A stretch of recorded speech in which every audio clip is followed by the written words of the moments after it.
The Maple Leafs erupt for 7 unanswered goals in a comeback win over the Habs. We'll break it all down on today's show and tee up Leafs Lightning later tonight. We'll get into all of that and more on today's edition of the Locked On Leafs podcast, part of the Locked On Podcast Network. It's your team every day.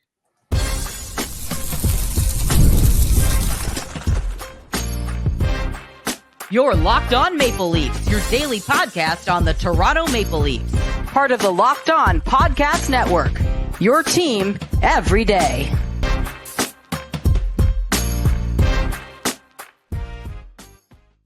Hello and welcome into the Locked On Leafs podcast, a daily Maple Leaf-centric podcast hosted by myself, Mike DeStefano, and my co-host, Dave Morisuti.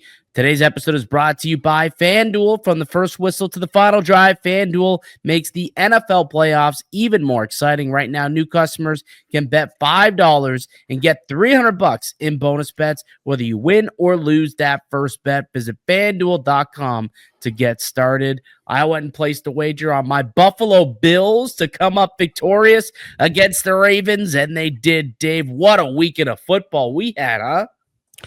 Yeah, good for Bills fans, bad for the Ravens to choke once again. But if you're me as a Cowboys fan, you're sick to your stomach seeing what's happening on the other side of the bracket.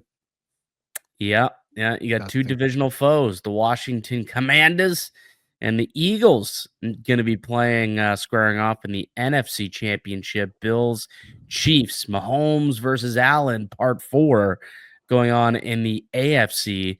So lots of good stuff on the gridiron this weekend. There was also some pretty good hockey on the ice as well, including at the Bell Center, Dave, where the Toronto Maple Leafs ended up scoring 7 goals against Montreal. They looked dead in the water early in this game, Dave. And I was like, this is terrible. It's almost one of those ones where you just want to turn it off and say, oh my goodness. There it is again, the Maple Leafs showing up. Looked totally uninspired. The first 20 minutes, Montreal looked like an absolute wagon. The Leafs are lucky it wasn't like 3-4 or 5-0 after 20 minutes. But they came alive in the second, started to dominate. They had goals from 7 different players and ended up scoring 7 unanswered to win it 7-3. What'd you make of the performance, Dave? Yeah, I was like, first period, I was like, this is brutal. Why am I watching? Probably going to put the football game on the big screen now, put the Leafs on the small screen. May have actually did it. And then you see the Bobby McMahon goal. You're like, okay, like one, that's good. Then you see the Nick Roberts goal, and it's almost like eyes light up. They're back in this, yeah. And then they get the third goal, and they get the fourth goal, then you get the fifth goal. I'm like, okay, this is getting fun now. We can put it back on the big screen now. And it made me think a couple of goals. Took you 5 goals to get back on the big screen? Well, because even at 5-3, the Habs were still pushing, right? And then Joseph Woll is just like just went on this over. Yeah. Yeah, like, okay, no, they're not scoring on me. Like, 3 is enough. They're not getting any more. So it was, I obviously I could have done it earlier, but like just because the Habs were pushing, I'm like, oh, let's see. And the football games were pretty interesting, right? This was when the Lions and Commanders were just going off for touchdown after touchdown. It's a little tough to switch completely off. But, it was just like seeing the goals coming in bunches like that was good. Power play cooking. You get to see a goal from a defenseman, which is nice. And then it was also like, Canada really sure they want Sam Montembeault as their goalie? One of their goalies for the Four Nations face-off? Dude, I was thinking about that the other day. You know who, like, if they could have a redo, don't you think that Mackenzie Blackwood would be like, or Logan Thompson also still another guy who, but like Mackenzie Blackwood's been unbelievable since he got to Colorado because he's actually playing in front of a good team. I mean, that would be another player who probably could get it over Montembeault's actually played decently well, I guess, over the course of the last month, except for Saturday night. Saturday night was not great for him, obviously. A couple of goals that I'm sure he wants back. But, yeah, you got to give credit to the Leafs for not quitting. After 20 minutes, they were down 3-0, and they gave up a couple of goals early on the power play. and they're sitting there thinking like could tumble into a bad night based on how they're playing. But they came alive, right? They came alive. Like you said, Bob McMahon scored. And then a couple minutes later, boom, you get another one from Robertson.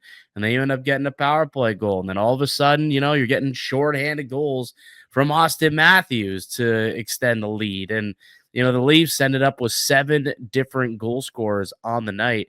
It's actually the first time I saw the stat that was pretty cool. The first time that the Leafs have put up 7 goals in Montreal since World War II. My guy, 1942 was the last time the Leafs did that. It reminded me of a lot of my first ever game. This was my first ever time watching the Leafs outside of Toronto when they played in Montreal. It was like one of the first couple of, this was in 2017. So second year of I think it was the second year. Yeah, second year of Matthews, the Matthews era. And they went off for like 6 goals in that game. I think they won like 6-1 or 6-2.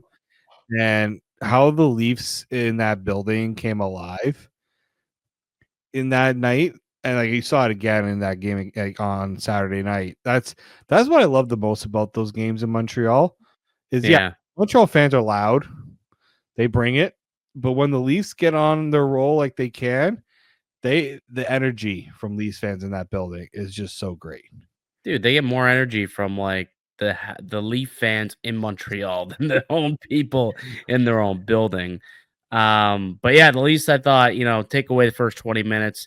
I thought that they played a pretty good hockey game the rest of the way, and obviously deserved to win that one when all said and done. And they got contributions up and down the lineup. They got a power play goal, a shorthanded goal. So all 3 phases were kind of in check. I mean, they gave up couple goals on the power play, which you never want to do. But overall, I thought the Leafs deserved the 2 points and remain up at the top of the Atlantic Division. So it's good for them to pick up 2 full points, and they've got another tough test tonight against a team that's trailing them and on their heels in the Tampa Bay Lightning. So they'll have to regroup quickly. But why don't we take a quick break? We'll continue to break down Saturday night's win. We'll get to our 3 stars of the game before getting into tonight's game against the Lightning. So we'll do that next here on the Locked On Leafs podcast, part of the Locked On Podcast Network. It's your team every day. Today's episode is brought to you by FanDuel. From the first whistle to the final drive, FanDuel makes the NFL playoffs even more exciting. Right now, new customers can bet $5 and get $300 in bonus bets if you win your first bet. That's $300 to keep the action going. The FanDuel app is easy to navigate, and the variety of bets keep every game exciting. Plus, when you win, you get paid instantly. No waiting around for your winnings. Whether you're betting on your favorite team or just looking to add some extra excitement to the playoffs, FanDuel has you covered. Just visit FanDuel.com to join today and get started with $300 in bonus bets. That's FanDuel.com. Make this playoff season unforgettable with FanDuel, an official sportsbook partner of the Locked On Network. Welcome back into the Locked On Leafs podcast. Mike DiStefano, Dave Morisuti with you, reacting to the Maple Leafs come from behind win over the Montreal Canadiens Saturday evening. 7-3 was the final score. And as we do after each and every victory on the podcast, Dave, we'll go through the 3 stars of the game. We'll start up at the tippy top. Who was your first star? Oh, it's got to be Joseph Woll. What a game from him. I know, 3 goals in the first period. It wasn't looking very good. He ain't let a single goal in after that. And he gave them a chance. Gave them a chance. That 4-0, very different from 3-0. Yes. Very different. Especially 3-0 early, right? When a team's got you 3-0 early, they always say sometimes it's like the worst lead to have, because team gets 1. All right, it's interesting. 2, all right, we're back in this game. And then obviously what happened with the Leafs when they had 3, 4, 5, 6, 7. That doesn't happen though if Joseph Woll doesn't stand on his head in this game like he did. Because as you said, it could have been 5-6-0 after the first period. The saves he made were otherworldly. Like, you talk about some of the stretches he did, the one where he dove and it went off the stick. Not sure how that didn't go. The one on Cole Caulfield at the side of the net there, I thought for sure that was a goal. I was already counting it as a goal. Somehow ends up between his feet and stays out of the net. Like, yeah, he made some big stops later in that game for sure. And like you said, he kept the team alive and gave them a chance to fight, get back into it, wait for them to get their legs under them in the second period. And then once they did, obviously they kind of tilted the game in their favor. But what Joseph Woll had to make the stops throughout the game to keep things close and then keep the lead once they got it. He was there to make every save. So I am as my first star as well. I thought that he was incredible and the Maple Leafs' best player, which is hilarious. He gave up 3 goals in the first period. He had 3 goals in general. Usually in a 7-3 win, your goalie's not your best player, but that was the case, I would say, Saturday night. It was, and even Craig Berube made sure that his goalie was given the accolade of he was our best player. And he brought up Grand Fear when he was talking about those saves. I saw a little Cujo with some of it too. Oh yeah, little Cujo. Little Cujo was a nice little flash, but it must have been so demoralizing for the Canadiens. How many chances that they had to get back into the game, and Joseph Woll, like in a way, it was almost like when the Leafs played against Carey Price at times, and they would be trailing and trying to get something past Carey Price, and he was just you couldn't beat him. Yeah, it felt like that. Seeing that the playoff series a couple of years ago kind of was like that, right? Yeah, the Leafs have been there where the Leafs have been goalied and they've been stymied by some hot goaltending. I mean, Florida a couple of years ago, Jeremy Swayman was on fire last year for Boston. The Leafs have had their fair share of run-ins with hot goaltenders. So it's nice when the Maple Leafs can get a goaltender that can get hot, and he certainly did in the second and third, shut things down and let the team get back into it. Your second star, Dave. Second star for me has to be the line that got him back into the game, and that was the third line. I know Robertson technically scored on the power play, but like just think of how balances changed the course of a game, because you had a goal go off or a shot off the post by Dvorak, goes the other way, and Bobby McMahon doesn't even have his own stick. So maybe shout out to the stick of Matthew Nyes with the assist on it. And like that goal for McMahon changed the complexion of the game, right? That's what that line's supposed to do. Bring some energy, get those chances. And, if you pot a few, we don't expect always a few goals, but you get a goal from that line. Like that's the whole point. They're supposed to take advantage of those different matchups. And you heard Martin St. Louis say after the game, like they had a tough time matching up the lines that the Leafs are throwing out there, because when you have a McMahon, well, I think it was Pontus in this one, but McMahon, Holmberg, and Robertson, like the way that line was just hounding the Canadiens. Yeah, they were on for a brutal goal against on the Josh Anderson one, but they kickstarted that comeback, both McMahon and Robertson. Yeah, for sure. They absolutely did.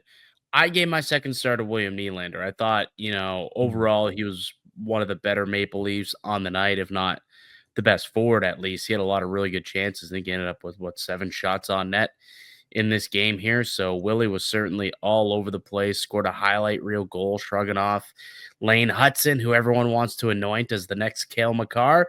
Didn't look like it on that one-on-one battle against Nylander, I might add. Dash high for Lane Hudson in that game. I know. And when that happens, Hockey Night in Canada against the Maple Leafs, people take notice. People take notice, trust me. But yeah, William Nylander put him on a highlight reel for sure. And also, same, just like Deeks Montembeault out of his pants. That's just such a great goal. A big revelation of what we're seeing here from the Maple Leafs in the last couple of games here, where they're starting to score again. They're starting to get that rush offense back. And that's something when this team is not scoring, often that's the reason why. They don't really have that offense created off the rush. This last couple of games, Who's getting in off the rush? Who's getting some speed and who's breaking through and who's getting a couple of breakaways again? William Nylander. Well, guess what he's doing? Scoring goals again, which he wasn't doing the previous 10 games. Now he's getting those chances. He's got a little more pep in his step after breaking through on that Schneid in the last game, and he goes again, gets through, and I thought he had a terrific game. So I gave him my second star of the night. He was my third star. Yeah. I mean, that goal was just unreal because not only does he beat Lane Hudson in a foot race, but that was like a combination of a speed but power move too, because he had to shield the puck. Yeah, a little shake off. Get out of here. He had it was young boy. Get out of here, young boy. That's what he was saying. Right, like he had to control that with one hand to put himself in a position to get the breakaway, and Montembeault is going for the poke check there, like that. The concentration to keep that in a position to get the backhander off as well. Again, after those comments he made earlier in the week that really stirred up Leafs Nation, he's been bringing it, right? The two goals against New Jersey, goal against Montreal. Did you get mad? I didn't get mad at those comments. You didn't get mad? I don't remember going on a 5-minute rant on this podcast about him not scoring and coming out and telling everyone to relax. I don't remember that conversation. Mike, relax. He gave you the good old Aaron Rodgers relax. And what I love about it, though, is he did back it up, right? He is running the tables, and he's got 3 goals in 2 games since that, and the Leafs have won both of those games since those comments. So he was right. Take a deep breath. Maybe it was a reset for him, too. Just kind of take a deep breath. It's only 3 games. It's been 10 games I haven't scored. Blah. We're okay. We're not bad. Dude's got 27 goals on the year already. Like, he's closing in on the top, goal scorers of the season, and he went a stretch with 1 goal in 10 games. He's having an incredible year, and I thought that he was probably the best Leaf forward last night. My third star, though, I gave to OEL. Led the team with 3 points. This team never gets any production from the back end. So OEL finally breaking through with a goal here, a couple of points on the power play to provide a little bit of offense from this team. He had 3 points in the game and played over 22 minutes for Craig Berube. So I thought Oliver Ekman-Larsson had himself quite the night. So I thought I'd give him a little bit of love with the third star. I mean, just he's always one to be shooting right from the point, and it made me wondered, should this guy be on power play 1? You see him score a goal like that, it's like if you can get a little more of that, that's something you might want to consider down the road. So I'm still not a fan of the 5-man 5-forward power play unit, just because defensively there's a lot to be desired, especially with shorthanded chances. But yeah, I don't know. I don't mind it, to be honest with you. And it's because it's out of necessity almost. Like they don't have that player. You know what I mean? Like they just don't have the guy from the defenseman at the point with a bomb of a shot. Like that guy's now in Edmonton. John Klingberg, obviously, is who I'm talking about, right?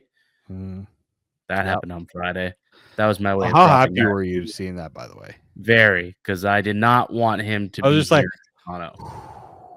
yeah, it's like, okay, we're good. We don't got to worry about that disaster again. Although if he's healthy, maybe it'll be a different story. Yes, I'm pulling for the guy, but yeah, I didn't want to go down that road again. So I'm glad that John Klingberg signed in Edmonton, and OEL's been a far better acquisition for the Maple Leafs than Klingberg was a year ago. So OEL, the far better Swedish defenseman with puck moving and shooting capabilities over Klingberg at this point in their careers.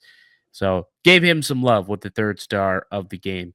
Anything else that was notable that you wanted to bring? How about Arbor Jack guy giving Ryan Reeves the old, I don't think so, pal. Look at the score. No way. Look at the score again. Wi-Fi. Look at the score again. Yeah, it's don't do that in the first period, man. Still have 40 minutes to go before you can even officially put yourself in that situation. But yeah, I when Ryan Reeves was like, I know why he was in there, and I mean, good on, I guess, Jack Hyde for realize that, yeah, maybe don't fight them because your team's up, but don't point Is to it? the scoreboard, man. Do it in like if you're up 3-0 with like 2 minutes to go, sure, go ahead. But you're up 3-0 in the first period. That's just very premature. So, I mean, that fuels a team. Like that's boy, bulletin board material, and it seemed to really start to go the Leafs' way after that moment. Jack, I did get his lick on Reeves with a nice little nice hit later on in the game, but still didn't end up dropping the gloves. Reeves hasn't fought yet this year. Like that's surprising to me. Like how has he not just walked into a fight at some point this year? Kind it's of funny because like shocking. he What says like a lot of, what's he here for? but also like I've heard like just a lot of players aren't agreeing to fight him either. Like he takes two to tango sometimes, but at the same time, it's like there hasn't been any situation where you find a way to drop the gloves with someone. Like, That's what I mean. Like the guy had like what over a dozen fights last year. What all of a sudden no one wants to fight now? Like yeah, I am kind of surprised by that low of a number. But anyways, fighting's kind of getting out of the game a little bit. Although there was a Wi-Fi Rempe fight in the game Sunday night. If you saw yeah, that, Rempe didn't give Jack Eye a chance to say no. He's like, no, we're going. yeah, we're Started throwing going. punches, and it escalated quickly. It did. It did. All right. We'll put a bow on that game. And on the other side, let's start to tee up tonight's matchup. Leafs Lightning part 3 on the season. So we'll get to that preview next here on the Locked On Leafs podcast, part of the Locked On Podcast Network. It's your team every day. Today's show is brought to you by SelectQuote. In sports, having a winning strategy is everything. It's how the best teams make it to the Super Bowl, the World Series, Stanley Cup playoffs, and the Olympics. The same goes for life. Having a strategy like life insurance from SelectQuote can protect your financial legacy and keep your family's future secure. SelectQuote makes it easy to find the perfect life insurance policy. As one of America's leading insurance brokers with nearly 40 years of experience, they've helped over 2 million customers find $700 billion in coverage since 1985. What sets SelectQuote apart is their personal touch. Unlike other brokers that offer one-size-fits-all policies, their licensed agents tailor coverage to fit your unique needs. If you're in good health, you might even qualify for some same-day coverage for up to $5 million. No medical exam required, and it's more affordable than you think. You can get up to $1 million in coverage for as little as $20 a month. Get the right life insurance for you for less at selectquote.com/lockedonnhl. So go to selectquote.com/lockedonnhl today to get started. They shop, you save over at SelectQuote. Welcome back into the Locked On Leafs podcast. Mike DeStefano, Dave Morisuti with you as we are each and every weekday, Monday through Friday with brand new episodes. It's all Leafs all the time here in the Locked On Leafs podcast, wherever you get a podcast. And you can also find it up on YouTube as well. And tonight, Maple Leafs back in action, taking on the Tampa Bay Lightning. Leafs and Lightning, it's become quite the rivalry over the course of the last few years. Obviously, there's a couple of good playoff matchups in between there that's helped fuel this rivalry. But they're always two teams who are always battling atop the Atlantic Division. And tonight, probably going to get another good game. Yeah, I mean these two teams have had, I mean, obviously built the rivalry, as you say, and like star power in these games, right? I know there's no Steven Stamkos, but you've got so many good players on that Lightning side with Kucherov, Hedman, Braden Point, Hagel, They're Vasilevsky. replacing with Gensel. Like it's not that far of a I didn't even drop bring up Gensel. Like it's just crazy, right? And this is a team like you look, they got a really good goal differential, right? I know they're lower in the standings. They got some games in hand that they got that'll eventually, I think, propel them a little bit potentially in the standings, but plus 39 goal differential. Does that surprise you though? In a way it does, because they were like in a wild card position, right? And then Boston kind of started to go on the decline that allowed them to go up. Like they've had an up and down year. Like away, I think they've had a really good home record, but away from Amalie Arena, they're 10-10-2, which that's not bad, but playoff teams usually are not at a 500 record, usually unless you have a really good home record like the Lightning do. But like it's just been there hasn't been that consistent stretch sometimes from Tampa. Like they're 5-4-1 in their last 10. Mm-hmm. Them in Florida, right? So like I think that's why they haven't really propelled themselves as much up into the Atlantic Division. I mean, yeah, they're third, which is pretty good, but considering how the season's gone, you'd expect them to be, right on the Leafs' neck. I mean, yeah, for sure, and they'll be right on the Leafs' heels for the rest of the season. Like they're not that far off, but I'll tell you why I'm not surprised because you mentioned it earlier. Like there's a lot of star power there, like Braden Point, Nikita Kucherov, Anthony Cirelli. Brandon Hagel's got 20 goals. He's got over a point per game. They brought in Jake Gensel. They've got Victor Hedman. Like they've got a lot of really good players who can put the puck in the back of the net. Nick Paul, I think, has double-digit goals so far this year. Like they've got a lot of talent that can score, and they've got one of the best goaltenders in the league. So I'm not that surprised that they've got one of the best goal differentials in the NHL. They've only allowed 122 goals. That is what the fifth least amount in the NHL. So like Vasilevsky had a full off season for the first time in like 5 years, and he's kind of bouncing back, and he's been pretty solid for Tampa, and they've got a lot of goal scorers too.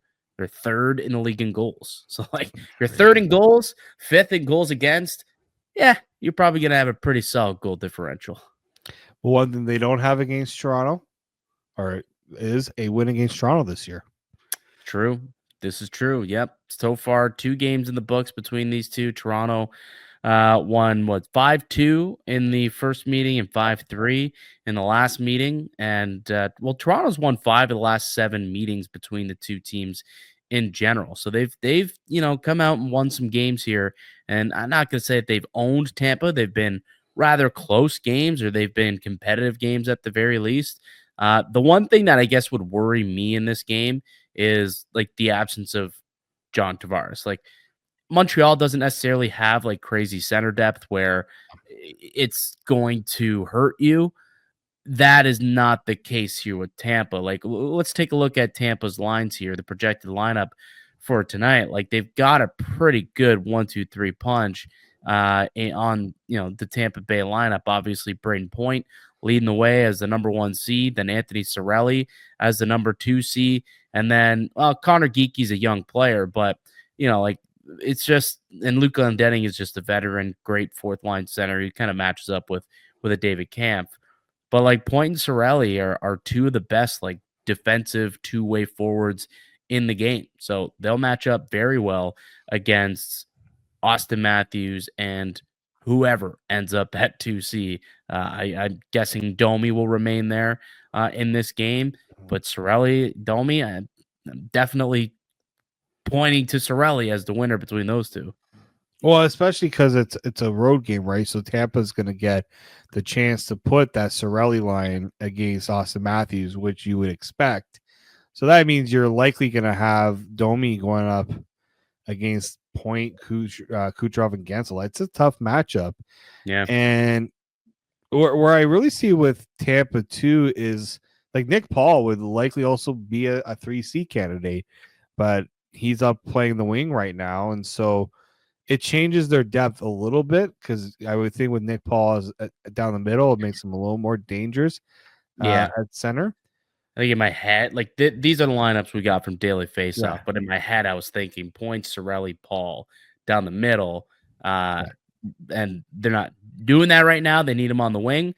But at some point, like even Gergensons can move into the middle. Like he played, 3C for Buffalo for how many years, as an effective, checking line player. So, they've got some depth on this team, and obviously defensively, a couple of injuries. Like there's no JJ Moser, who's played pretty well. They've got him as part of the package in return for Sergachev, so he's out of the lineup, missing him on the right side, and then also Eric Chernak. So the right side's a little beat up. Like you got Darren Radovich, you got this Crozier kid, and Nick Perbix.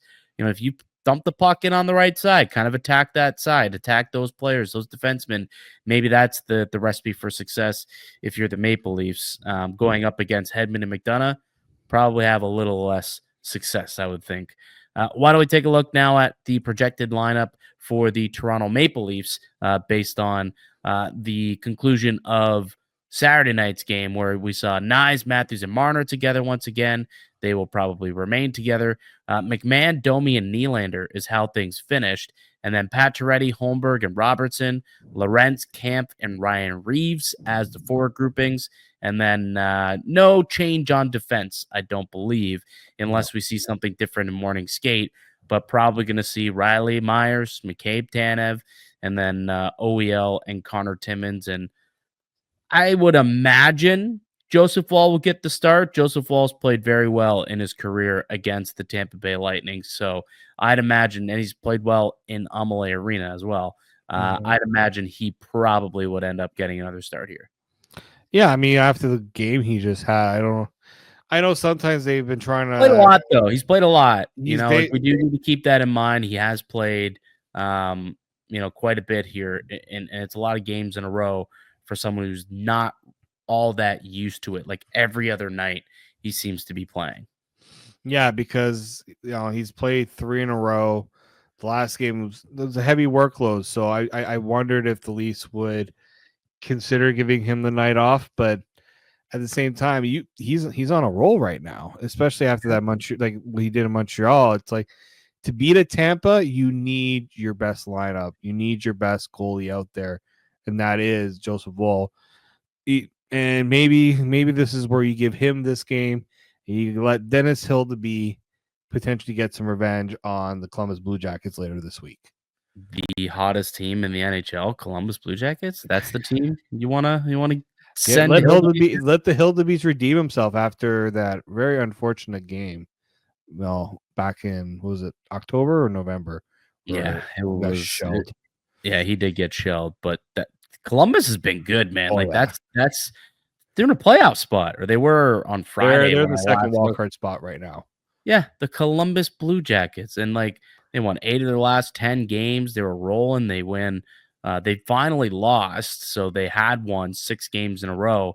They finally lost last night, but the Blue Jackets, man, that's a team that is absolutely rolling right now. Look at the wild card rankings, and now you've got Ottawa, Columbus, and Montreal battling it out within 2 points of each other for those 2 wild card spots, and then you got Boston down just past them, and then the Rangers, and then you got Detroit down there. Pittsburgh is deep down there. Like some of these teams that have been perennial contenders now kind of falling back in the pack.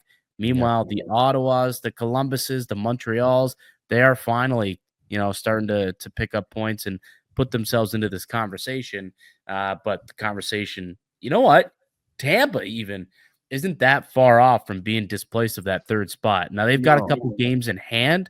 I will say Tampa's got 53 points in 44 games. So they've got 2 games in hand and 2 points up on the Senators and 3 points up on the Blue Jackets. But that probably means that Tampa's going to want to try and keep up with the pace that the Sens, the Jackets, and the Canadiens are putting out there if they want to, keep a stranglehold of one of those top 3 spots in the East.